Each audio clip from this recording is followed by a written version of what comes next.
Hi friends, നമ്മളിപ്പോൾ സൂവിലേക്ക് പ്രവേശിക്കുകയാണ്. തൂണ് പോലെ മനോഹരമായ സൂ എഴുതിയിട്ടുണ്ട്. തണലിന് വേണ്ടി ഒരു ഷെൽട്ടർ നിർമ്മിച്ചിട്ടുണ്ട്. ഒരു വലിയ മനോഹരമായ മരം നമുക്കിവിടെ കാണാൻ സാധിക്കും. ഈ മരത്തിൻ്റെ തണലിലാണ് നമ്മളെല്ലാവരും നിൽക്കുന്നത്. ഇതാണ് ടിക്കറ്റ് കൗണ്ടർ. ഇവിടെ നിന്നാണ് നമ്മൾ ടിക്കറ്റ് എടുക്കുന്നത്. സൂവിൻ്റെ ഉള്ളിലേക്ക് കയറുമ്പം സൂവിനെ പറ്റി വിവരിക്കുന്ന ഒരു മാപ്പ് ബോർഡ് നമുക്ക് കാണാൻ പറ്റും. നമ്മുടെ കയ്യിലുള്ള വാട്ടർ ബോട്ടിൽ സൂവിലേക്ക് കയറ്റണമെങ്കിൽ 10 രൂപ ഫീ കൊടുക്കേണ്ടതായിട്ടുണ്ട്. പരമാവധി സാധനങ്ങളൊന്നും എടുക്കാതിരിക്കുക. എടുത്തിട്ടുണ്ടെങ്കിൽ അതിന് ഫീ കൊടുക്കേണ്ടി വരും. നമ്മളെപ്പോലെ കുറേ ആളുകൾ ഇവിടെയുണ്ട്. സൂവിൻ്റെ ഉള്ളിൽ ലഭിക്കുന്ന വാട്ടർ വാങ്ങാൻ ശ്രദ്ധിക്കുക. സൂവിലേക്ക് കയറുമ്പോൾ നമ്മൾ ആദ്യം കാണുന്ന ഒരു മയിലിനെയാണ്. സൂ കാണാൻ കുറേ ആളുകളുണ്ടായിരുന്നു. നടക്കാൻ താല്പര്യമില്ലാത്തവർക്ക് ഇവരിവിടെ ഇലക്ട്രിക് വെഹിക്കിൾസ് പ്രൊവൈഡ് ചെയ്യുന്നുണ്ട്. അപ്പോൾ ഞങ്ങളെല്ലാവരും നടക്കാനാണ് തീരുമാനിച്ചത്. ഇവിടെ ഒരു വലിയ കൂട് നിറച്ച് കളർഫുൾ ആയിട്ടുള്ള കുറേ ലവ് ബേർഡ്സ് ഉണ്ട്.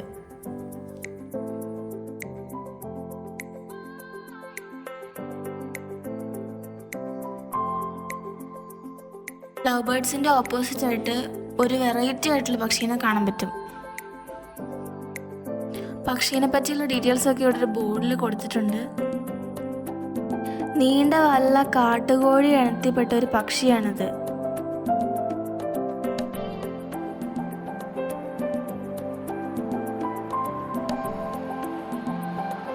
നടക്കാൻ മടിയുള്ള ആളുകളൊക്കെ ഇലക്ട്രിക് വെഹിക്കിളിൽ കയറി സൂ ചുറ്റുന്നുണ്ട്. ലെസർ അനോട്ടൻ്റെ സ്റ്റോക്ക് എന്നൊരു പക്ഷിയാണിത്. പ്രായമായതുകൊണ്ട് വളരെ വിഷമിച്ചാണ് അതവിടെ ഇരിക്കുന്നത്. ഇതിൻ്റെ അപ്പുറത്തായിട്ട് വേറെ കുറേ പക്ഷികളും ഉണ്ട്.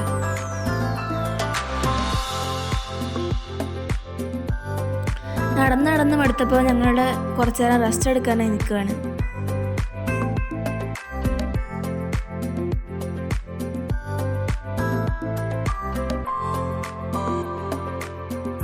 ഇതാണ് നമ്മുടെ ലീഡർ സിംഹം. നാട്ടിലെവിടെയും കാണാത്ത കുറേ വെറൈറ്റി കുരങ്ങുകൾ അവിടെ ഉണ്ട്. ഒറാങ്കുട്ടൻ, ചിമ്പാൻസി എന്ന കുരങ്ങുകളെയൊക്കെയാണ് നമ്മൾക്ക് ഇവിടെ കാണാൻ സാധിക്കുന്നത്. അതിനുവേണ്ട ഹാബിറ്റാറ്റ് അവിടെ നിർമ്മിച്ചു കൊടുത്തിട്ടുണ്ട്. ഒറ്റക്കൊമ്പൻ റൈനോസറുകളെ നമുക്കിവിടെ കാണാൻ പറ്റും. അതിനുവേണ്ട സാഹചര്യങ്ങളൊക്കെ അവിടെ ഒരുക്കി കൊടുത്തിട്ടുണ്ട്. കിലോമീറ്ററുകൾ നടന്നിട്ടാണ് നമ്മൾ റൈനോസറുടെ അടുത്തെത്തിയത്. അതുകൊണ്ട് തന്നെ കൺകുളിർക്ക കണ്ടു.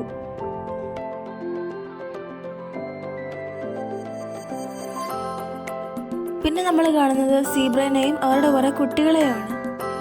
ഇവരുടെ പേരിലാണ് നമ്മുടെ സീബ്രലൈൻ അറിയപ്പെടുന്നത്. നമ്മളിവിടെ ഫോട്ടോ എടുക്കാൻ കുറച്ചു നേരം നിൽക്കുവാണ്. സൂവിൻ്റെ അകത്ത് വരുന്ന ആളുകൾക്ക് വാട്ടർ ഫൗണ്ടൈൻ കാണാൻ വേണ്ടിയിട്ടാണ് ഇതിവിടെ നിർമ്മിച്ച് വെച്ചേക്കുന്നത്. അത് കഴിഞ്ഞ് ഞങ്ങൾ കാണുന്നത് കുറേ മാനുകളെയാണ്. അവരൊക്കെ ഭക്ഷണം കഴിക്കുന്നതിൻ്റെ തിരക്കുകളിലായിരുന്നു. പിന്നെ ഇവിടെ ഉള്ളത് ജിറാഫാണ്. അത് പതിയെ നടന്ന് അവിടുത്തെ പുല്ലുകളൊക്കെ കഴിച്ചുകൊണ്ടിരിക്കുകയാണ്.